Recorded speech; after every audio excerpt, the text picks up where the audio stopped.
Hi mga Lods, magandang buhay kay Poging Kalbo.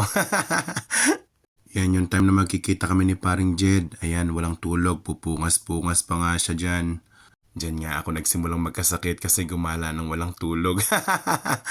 O ayan na pala mo, madadala ka na siguro niyan. Pagdating nga namin ng Malaysia, bumili agad ng tinapay. 6 na piraso agad yung binili namin kasi gutom. Ayan, masaya na kami kasi yan palang breakfast talaga namin. So, kuha na kayo mga Lord. So, ayan, roti boy. Ayan, roti meaning bread. Bread yan sa Malay. Yung kumari at kumpare ko nga pala ang kasama ko dyan. Ayan, busy sa pag-video si paring Jed. Bahala kayo dyan, basta ako kakain. Ayan, nag-ikot-ikot nga muna kami dyan habang naka-live dyan si paring Jed.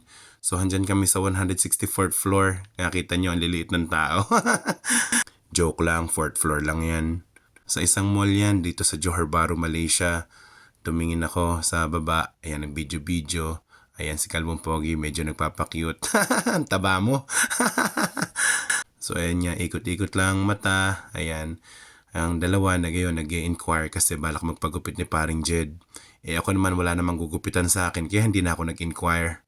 At napagdesisyonan nga na mamaya na lang kami bumalik. Ayan, hi daw, sabi ni paring Jed at ni Maring Tala. At nagpatuloy na nga kami maglakad-lakad dyan. Ayan, nagkukulitan sa daan habang naglalakad. Sa loob pala yan ng mall. Talagang naglibot lang kami. Wala naman talaga kaming pakay kundi magpamassage. Ayan, so gala-gala, shopping ng konti. So yun lang mga Lods, maraming salamat. Bye-bye.